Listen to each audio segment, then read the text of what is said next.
Our top story tonight is a follow-up story on one that we reported about in February. Now, on February the 11th, Grass Valley City Council member Tom Ivey, during the normal council members' reports and part of the City Council meeting, requested the City Council consider a resolution regarding the conflict in Gaza. He also asked that this be placed on the agenda for the Council's meeting on February 25th. He noted that there had been, for several months, many repeated requests from members of the public for such a resolution.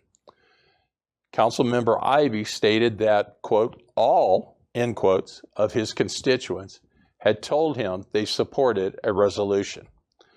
The normal protocol would be that the city manager determines, in consultation with the mayor, which items are placed on the agenda and the timing for scheduling such items.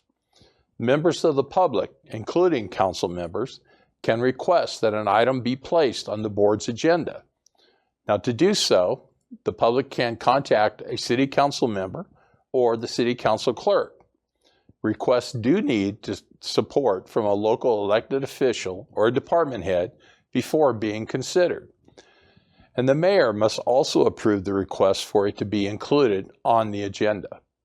These protocols exist to ensure that there's plenty of time to research and prepare items needed for the council to make informative decisions, and that these fall within the scope of what council does. That procedure was broken. I want to choose this opportunity to demonstrate that we're consistent and have what it takes to finish that conversation with the community and to show them that we can continue to do so on a regular basis. So I'd ask that we pass this. Let's be proud to have this behind us.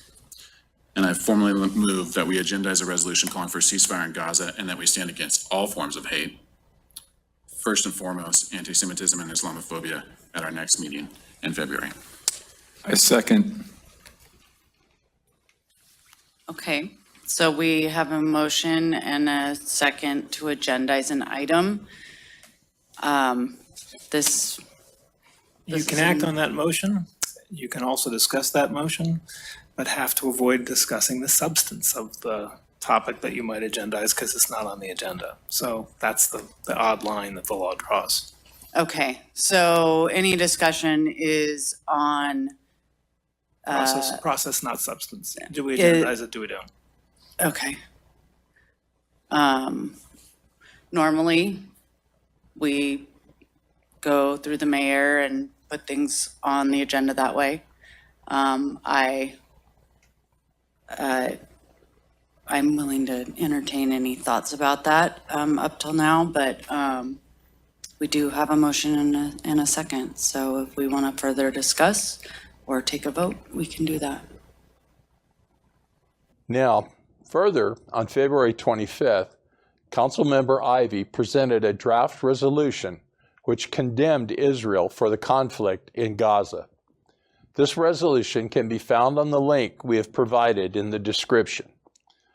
Several issues were brought up, including that this resolution fell outside of the duties and responsibilities of the City Council, and that no council members or city staff were involved in the authoring of the resolution.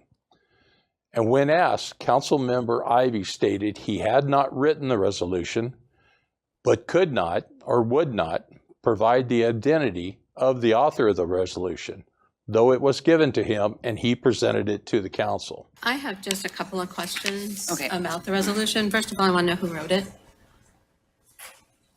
It sounds so almost identical to Nevada City, and I just wanted to know if it was basically plagiarized from Nevada City, or did we craft our own?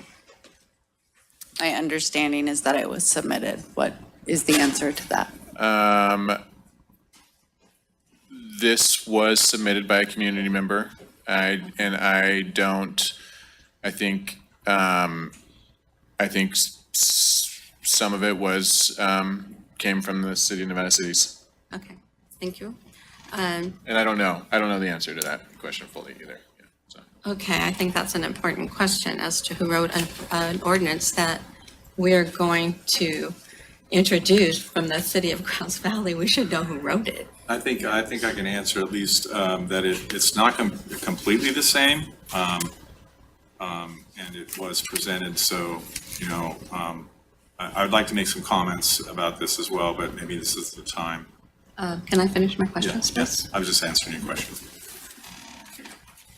And I just want clarification on one of the whereases in the resolution itself. It says a growing number want this ceasefire resolution brought forth. I want to know who those people are. Who do we have? Is it quantified in any way at all, or is it just random? Again, it's very similar to Nevada City, so I just wonder if you just took what they had. I'm not you personally. I'm looking at you, but I'm not looking at you personally.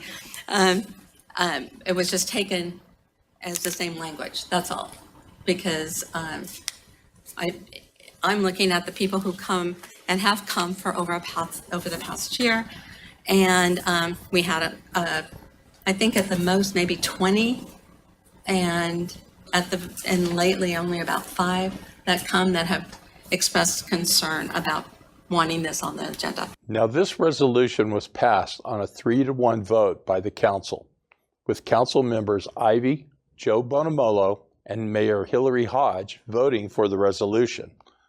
The lone no vote was by Councilmember Janet Arbuckle. Councilmember Haven Caravelli was not present at this meeting. Since this meeting, there has been a tremendous backlash from the community regarding the passage of the resolution.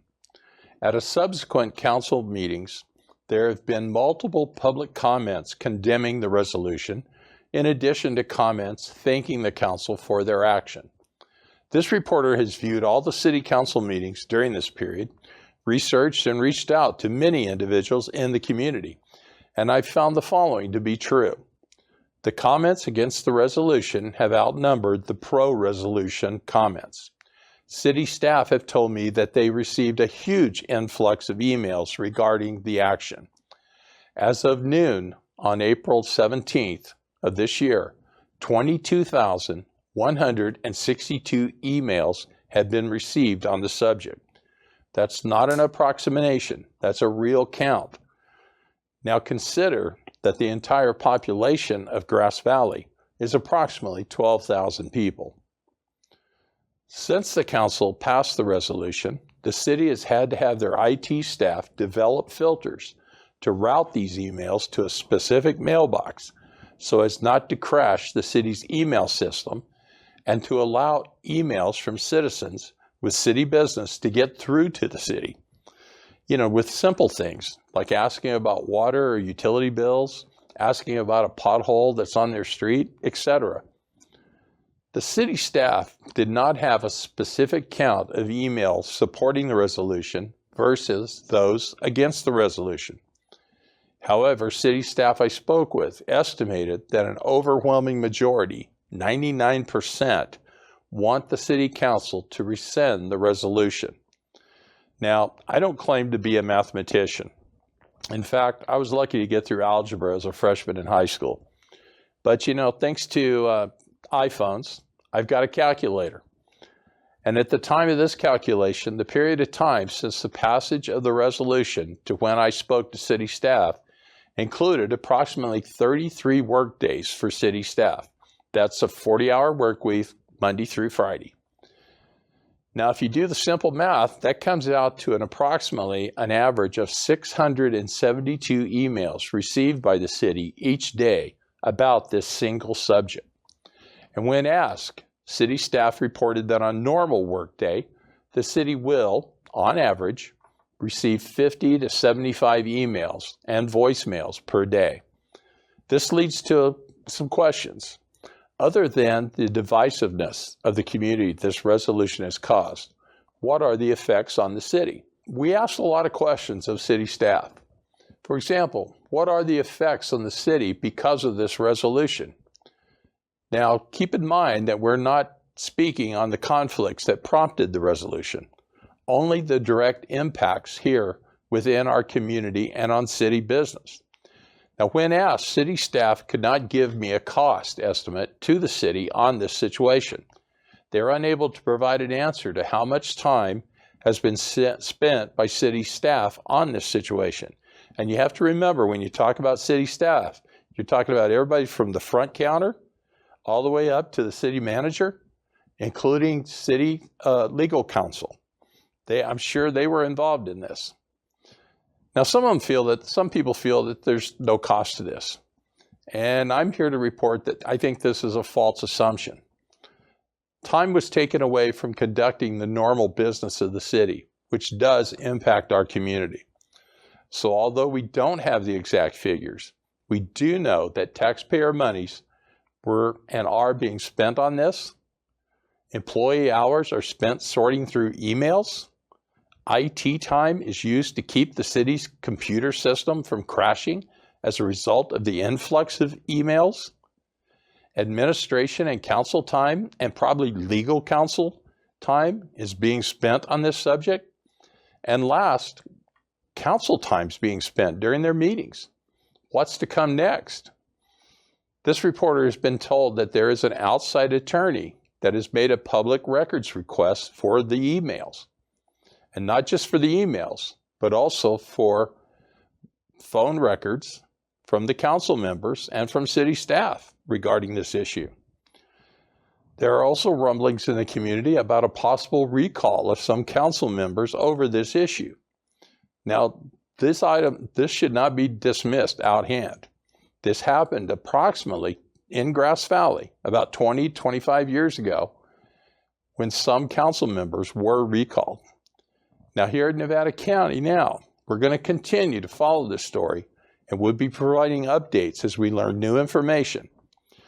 Now, we've also reached out to interview individuals from both sides of the issue, city council members, people from the Jewish community, people from the Palestinian side, because our goal is to bring as much factual information forward as possible so that you can come to your own conclusion. And it all comes down to how much is this costing the taxpayers.